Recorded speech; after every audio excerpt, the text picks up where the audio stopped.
let's talk Four Nations. A lot of comments from the chat on this, so I'll just start throwing some of those up before we go down any specific path. Well, this one's actually funny. Horror Docs, I'm guessing you got this one from Russo, the Three Nations Cup, since there was only 11 guys at practice for Finland today. What is happening with Team Finland? Everyone's hurt. Dude, and like even some of the guys that are playing like are hurt, which like, are you hurt or are you injured? Like, this is ridiculous. I'm like, I kind of made the realization today. I've been trying to get like really pumped up. I'm sure maybe when the games start, I'll get in. Like, I gotta be honest, I don't give a fuck about this tournament. Like, it's gonna be fun to finally see the best, like some of the best on best, anyways. But it was just like with some of the injuries that have happened like last week or two, like guys pulling out, it's like annoying. But at the same time, like, I gotta tell you, I don't even know how much ESPN really started like put like advertising it at all, like other than like up until like a week ago, maybe. Like you started like seeing it. Advertise it, dude. There's no more football. Yeah, true. People are like, all right, what can we watch now? Like, there's a couple storylines that are like, yeah, I guess storylines, and then some of the line combinations that came up today, like as like guys were covering the practices or whatever, that are going to be funny or fun to like watch and fun to talk about. But like, the only silver lining is we finally have like some of the best players, most of the best players, I guess. And I was like going back and forth because like they still don't have the Russians playing, like guys like David Pastrnak are playing. Like, it's like still some of the superstars aren't even like, there's 4 teams, 3.5. I mean, I don't know. I just like, the NHL is just bad at this stuff, dude. Like, I don't know. It sounds like the players are all really excited, so that's cool, I guess. Yeah, the players clearly care, which is good. I'm guessing they care because they know this is somewhat of a tryout for the Olympics, right? Yeah. But I don't know. Yeah, Cole, Canada's power play 1 is terrifying. Crosby, McKinnon, McDavid, Reinhart, McCarr. How many pucks are there? Yeah. Well, it was like they asked Marsh. The basketball thing. It's always like, how many balls are there? Yeah. Just one. They asked Marchand today. They were like, "How would you defend that power play?" He's like, "I don't know. I'd probably just throw all 3 goalies in net and just ask them to do their job." But like, he's like, "I'm not even out there. Like, it's fun for me to watch. This is great. It's funny." But like, and it sounds like Crosby's like 50-50 whether he's gonna fucking play. No, Crosby's playing. It's confirmed. He's gonna play. Yeah. But like, I was annoyed that they didn't throw out the Nova Scotia line with Marchand, McKinnon, Crosby, the 3 best friends. That's annoying. That being said, who is playing on that one then? It's Mark Stone instead of Marchand. So it's McKinnon, Crosby, Mark Stone, and that third line is Marchand, Braden Point, and Seth Jarvis. They're gonna kill people. You know what line's going to be sneaky nasty? Well, not sneaky nasty. They're just ridiculous. Is Hagel, Cirelli, and Bennett on the 4th line? That's a problem. Ooh. That's a problem. Hagel is so fucking good. Like, he has been unfucking believable this year. I don't get many things right, but when everyone was so mad about that trade, I was like, why? He's so good. He's I didn't think he was this good, but I thought he was good. Yeah. Oh man, it's and Flyer Voracek, how far away is Finland from using Kivi Harju on defense? Jesus. Yeah, I should have pulled their. I couldn't even guess what they're gonna do at this point. It's just like, we don't have anyone. We have like 3 defensemen that are healthy that can play. But how about Drew Doughty getting added to that Canada back end, dude?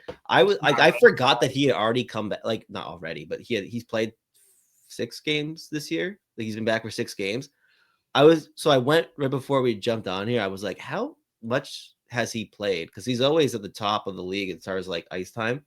Dude, first game he played like just under 24 minutes.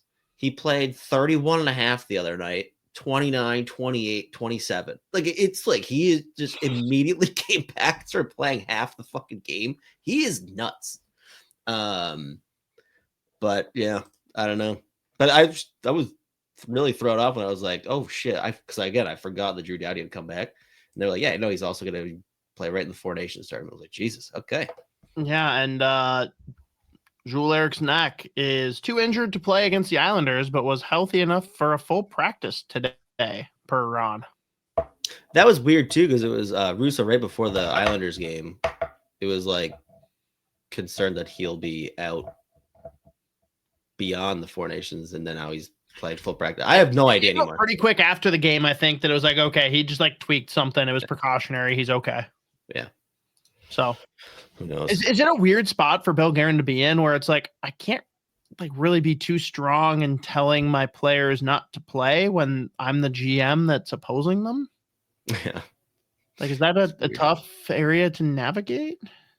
He goes down, he just kneecaps Eriksson before the Four Nations. You're not going.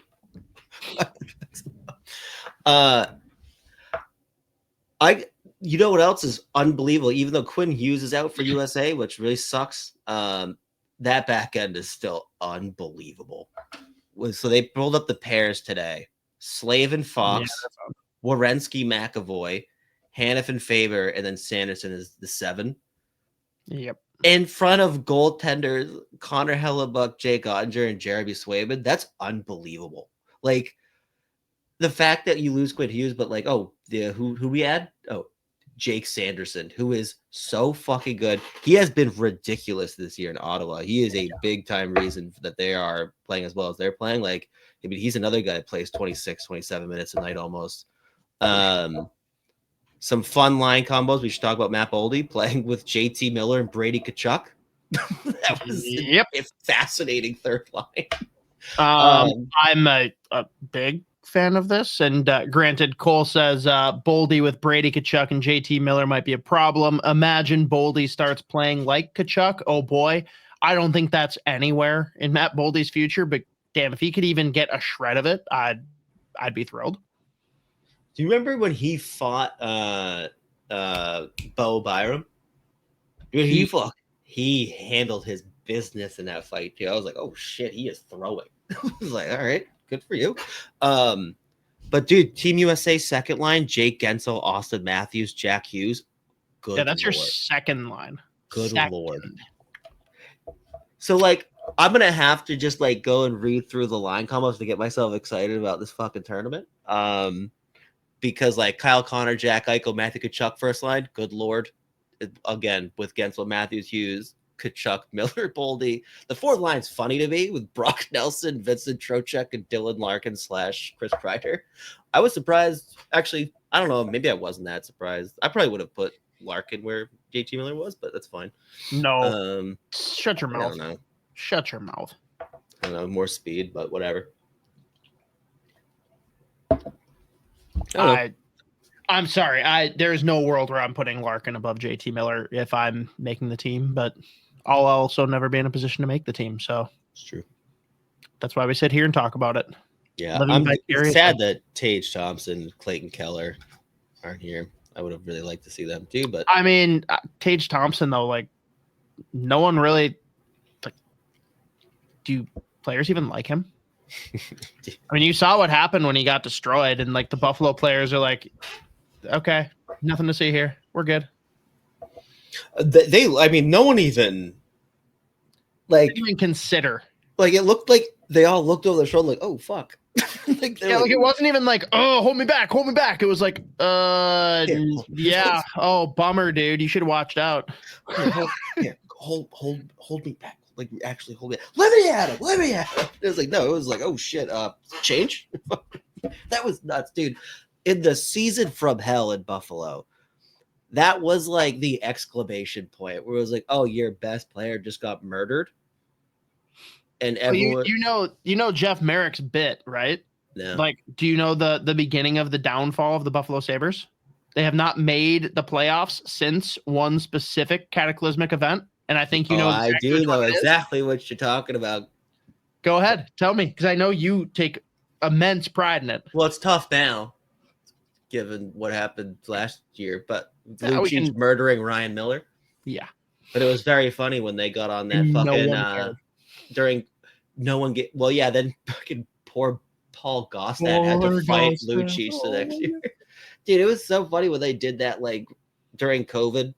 They did that, like, 2011 Stanley Cup team reunion over Zoom, and they just got fucking shit-faced in 30 minutes, and, like, we're on it. Like, Chris, I think it was Chris, I was like, dude, you ruined the whole fucking organization. What the fuck, man? He was like, they got Eichel out of it. Like, who cares? It's so funny. Yeah. It's like poor Paul Gostin was puking before the next game. It was so funny. New guy's over in the corner puking his guts out. Blah, blah. Like, I shouldn't have been all standing because there. You wanted to save a few pennies, and to me, it just doesn't get out.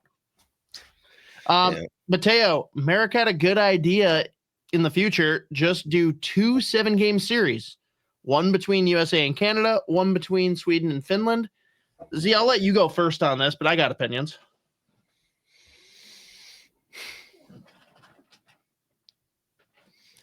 It would be interesting to see, like, how many games it would. I think like USA Canada, they would be actually, no, all 7 games realistically, all 4 of those teams would just be going at each other, like, pissed off. Because I mean, especially Finland is a bunch of murderers, but I feel like people forget, like, Finland I mean, like, since I don't even know, but like they play hard, and like those international games, it's so weird because like IHF rules, like you can't really do shit, but Finland runs around and they love it.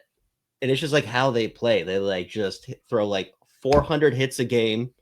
They go out, listen to metal, drink a million beers, and they're in the sauna at 6 a.m. Fine. Like, yeah, let's just do that every single night for every international tournament. And until if they were fully healthy this go around, blue line aside, like this is the best we've ever seen in Finnish hockey. Like their forward group is crazy. Goaltending's not a concern.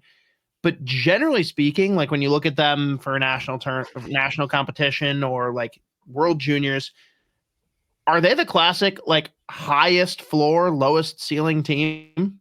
Like they're never going to be bad, but they're like really never the best either. They just like if you don't give them your best game, they will beat you. Well, yeah, that's the thing. They just play fucking hard. If you want to play in the mud, they love playing, and like that's how like they will slow up the game. And the neutral zone against Finland like is miserable. Like that's where they excel. Again, like going back to that interview you did with Scott Wheeler, you talked about Kumpalainen. He's again a fascinating player in the fact that he moves 0.5 miles per hour, but his like transition rate, his success rate going through the neutral zone into the offensive zone is like 98%. He just doesn't lose the puck. Like he's just a big boy that can protect, and he's like agile but not quick. But like also defensively, they are miserable to play against. And that's just been a staple of theirs forever. And like you watch Finnish League, it's the same thing. It's like kind of a tough watch, but it's just like a whole lot of mechanics. And I mean, they fucking hit everything that moves, and they love to slow the game down. And they're very, very good at it. I mean, like this year, they make their way to the fucking gold medal game of the World Juniors and take USA to overtime. Like, this is just what they do. Like, it's crazy. Like, even in years like this year, like you looked at the Finnish roster going to the World Juniors specifically, it was like a lot of things are gonna have to go right. And then you remember it's Team Finland. They're gonna play the same way no matter what their roster looks like. And they know how to win with that. And like they've won a couple golds over the last like decade or so. So like, they're always there. It's like no matter what the roster looks like, it's always a tough game just because that style sucks to play against. But this year is going to be weird. I don't like, this year it's the first Four Nations. Yeah, this is compared to years past. This Four Nations team is going to be yeah, hopefully. Just based on name, first off, write out the number 4. Don't have a dash between face and off because no one has ever spelled face off with a hyphen in it. That's crazy.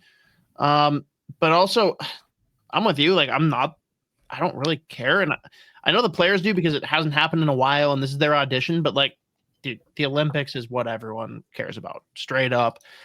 Hoptics chimes in. You think Brodin feels disrespected by being named as the 7th defender? He should be in the second pairing at the lowest.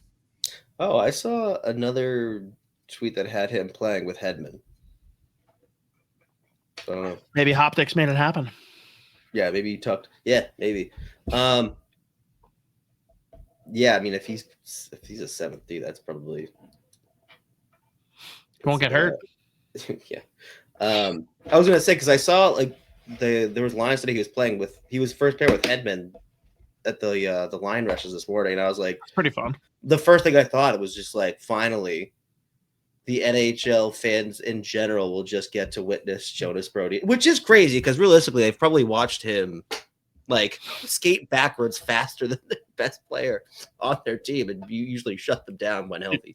McDavid's like, God damn it, that son of a bitch. No, he's playing with Hedman. Fuck you. Thank God he's not an American. Yeah, no, I thought again. I think he is playing with Hedman on that first, but that's what I saw this morning at practice or whatever. But who knows? That's very fun. Yeah. Honestly, though, like he should be with Carlson. Like that's the perfect pairing. Yeah. Like, all out offense, psychopath, and no one is getting past me. Brodin. I do like. It's always funny just like looking back at before that big injury that Dumba had, how free Dumba was to just run wild offensively. And then just fucking Jonas Brodin was like, you go do that. I will cover everybody. And again, I'm going to outskate everybody backwards. Like he's fucking he's just so good. I will never forget too when he signed that $6 million year contract. That contract was 6 sheets a year. People that had never watched Minnesota obviously were like, "What the fuck was that?" And I'm like, "Oh, you have no idea." No, but like outsider view, like if Brodin played for like, I don't even know at that point. Like if he played for the Calgary Flames, I would just be like, $6 million for that dude? What? Well, I remember like someone because like when they signed that contract, I was like, "Fuck yeah, lock him in. However many years you can get. Like I don't care what the number is. Like lock that dude in." And some random guy fucking DM'd me, which is, by the way, a very weird thing to feel like I need to DM this random stranger I don't know on the internet. Hey, you dumbass. He's never had like more than 22 points in a season, $6 million a year. LOL. You're a fucking douchebag. And I was like, oh my God. I was like, holy shit. It's like, I don't even. This is just funny. Like I was like, that's what you got mad about? I was like, you don't even. I think it was like a fucking Panthers fan. It was crazy. I just want to give him a hug. On edge. I was like, Jesus Christ. But yeah, I hope Brodin is with Hedman and he plays a ton, just so like people can watch him and appreciate him. I know there's no bad pairing for USA, but like, who do you wish Faber was playing with?